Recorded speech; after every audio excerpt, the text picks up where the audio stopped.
será menos. Si hay algo en esta vida que normalmente desespera, es ver cómo no se pueden realizar las tareas o los quehaceres diarios, porque estos se vean dificultados o interferidos por un dolor crónico que va a más y que se hace eterno y no acompaña siempre. Este es el caso que llega al punto que suele predisponer a un sufrimiento tanto psicológico como físico como mental.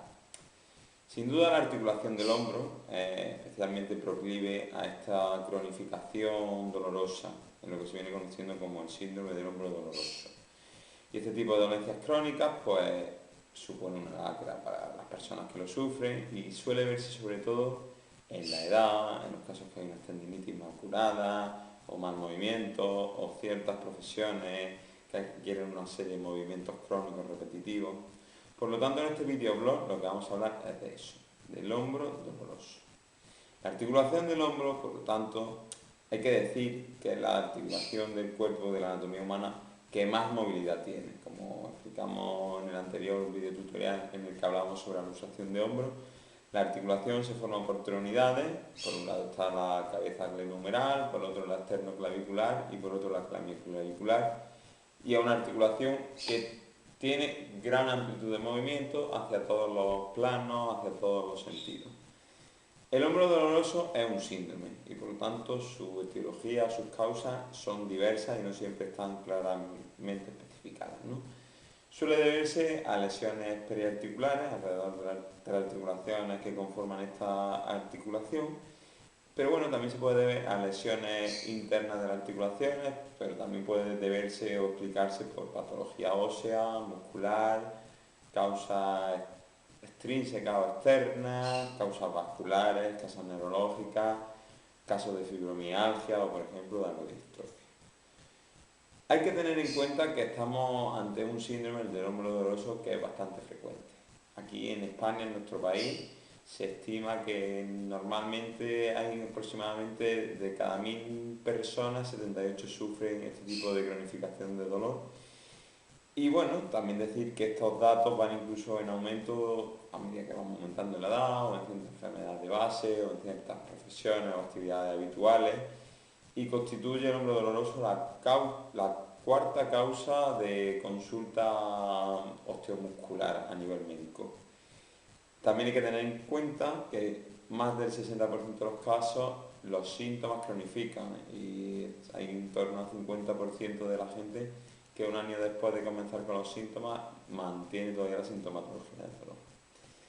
Rápidamente hablar sobre las causas que, como he dicho antes, se pueden distinguir sobre todo de una extrínseca de la extrínseca. Dentro de la extrínseca pues se puede producir por un roce en el manguito de los rotadores, con las estructuras óseas que hay por la zona, por los ligamentos periféricos, como por ejemplo podría ser el estrechamiento que existe en la salida tendinosa del manguito de los rotadores. Dentro de las causas intrínsecas, las propiamente articulares, pues se puede ver al grado de vascularización que tienen los tendones, que si están mal nutridos, con escaso aporte sanguíneo, pues puede hacer una especie de zona crítica que se predispone a degenerar, a romperse, y que esto se acentúa por microtraumatismo, el uso excesivo o el envejecimiento. Como he dicho, recalcar para que se tenga en cuenta, influyen y mucho la existencia de traumatismos previos, el ejercicio físico, maniobras repetitivas, la actividad laboral que tenga la persona, y también es muy importante definir las características y qué desencadena este dolor. Y como he dicho antes, la edad condiciona, ya que cuando se tiene menos de 30 años es más común el tema a nivel de hombro de luxarse, y cuando se es mayor es más frecuente la cronificación del dolor o el hombro doloroso. Hay que tener también en mente, porque se nos puede escapar si no pensamos más allá de lo más habitual, es que pueden existir causas de hombro doloroso que no se deban por propia afectación del hombro.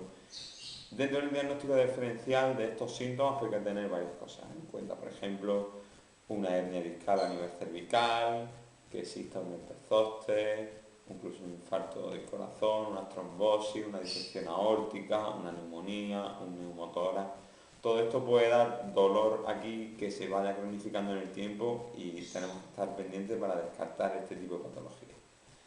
Rápidamente, para el tema de explorar, hay que tener en cuenta sobre todo hacer una inspección, ver la forma de braceo, cómo anda el paciente, la simetría en la marcha. Es muy importante quitar la camiseta y palpar el hombro y hacer una exploración minuciosa sobre los puntos del dolor.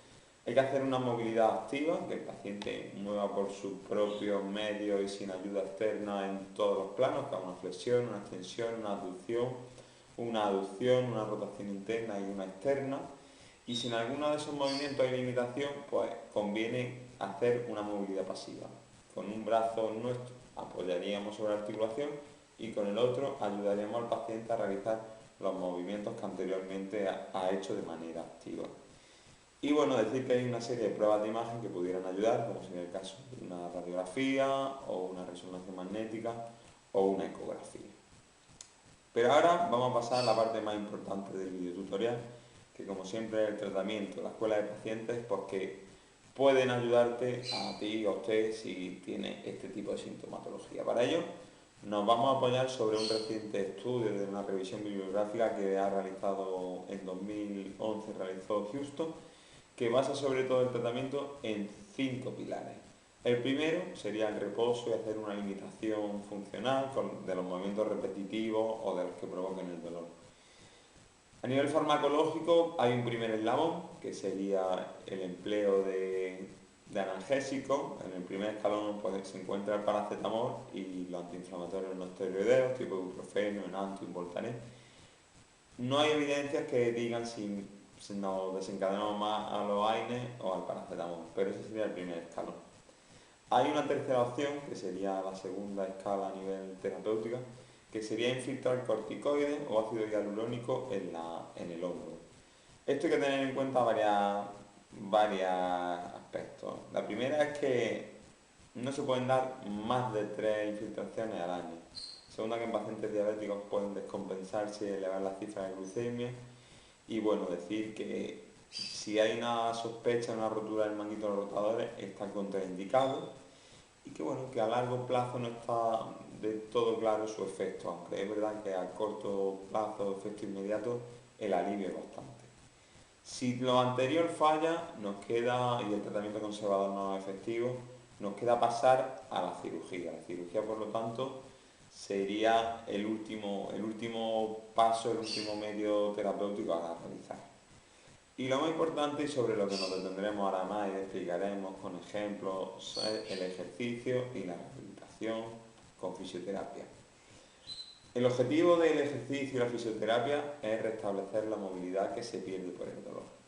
Entonces, por tanto, hay que hacer ejercicios que cojan varios frentes a nivel articular. Por un lado, que aumenten el rango del movimiento, por otro que fortalezcan a nivel muscular y también que hagan ganar en flexión. Entonces, ya os digo, esto lo explicaré ahora a continuación con ejemplos, ya que es una opción bastante útil en el control sintomático y en la buena evolución del cuadro. Rápidamente, 2 bloques. Ejercicios que estiren el hombro, explicaremos el estiramiento de la parte posterior del hombro, el estiramiento subiendo las manos por la espalda, el estiramiento anterior del hombro, el ejercicio del péndulo y el estiramiento en la pared. Y dentro de los ejercicios que fortalecen el hombro, pues estarán los de rotación interna con banda, los de rotación externa con banda, los ejercicios isométricos del hombro, las flexiones del pecho contra la pared, contracciones escápulas sin tensores y con tensores, el alcance del brazo y el estiramiento de la cabeza. Y a continuación, y para que quede más claro estos ejercicios, haremos un ejemplo que en el domicilio y fácilmente y sin ayuda de grandes artilugios pues puede hacer y os pueden servir de ayuda para el tema de recuperar movilidad y alivio del dolor.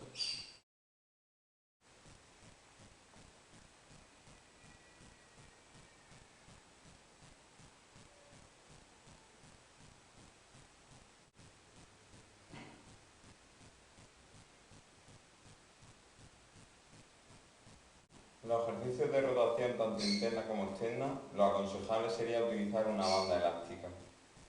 Con la banda elástica realizaríamos con el hombro doloroso tirando de la venta hacia interna y luego tirando hacia externa. Con el juego que da la elasticidad de la banda haríamos estos 2 ejercicios. En los ejercicios isométricos puño del hombro doloroso sobre una superficie sólida y hacemos fuerza. El ejercicio del péndulo nos puede ser útil. Apoyándonos con el hombro bueno, dejamos colgando el hombro doloroso y hacemos movimientos pendulares. Para adelante, hacia atrás, en rotación, interna, en abducción y en aducción. A nivel de omóplato podemos hacer dos movimientos. Por un lado, utilizando las cuerdas extensoras que hemos utilizado antes para rotación tanto interna como externa. A través de la cuerda extensora, realizar movimientos tirando de la cuerda. Otro movimiento que nos podría ser de utilidad para los omóplatos sería realizar ejercicios tal como este. Y para terminar, hablemos de estos 4 ejercicios. Los 2 siguientes serán para potenciar la región del hombro escapular. Por un lado sería forzar con este tipo de movimiento la articulación del hombro y también con este ejercicio para fortalecer la zona posterior. Otra opción sería la de realizar flexiones sobre una superficie sólida como una pared. Y el último ejercicio que nos será útil será el de, a través de la pared, empezar a ascender la misma con el brazo flexionado y bajar. Subir y bajar. Pues nada amigos, con este video tutorial queda explicado por lo tanto esta prevalente patología que es el síndrome del hombro doloroso, que es, como hemos dicho, mucho más frecuente de lo que en principio se podría pensar. Espero que haya sido de utilidad, sobre todo los movimientos en la escuela de pacientes.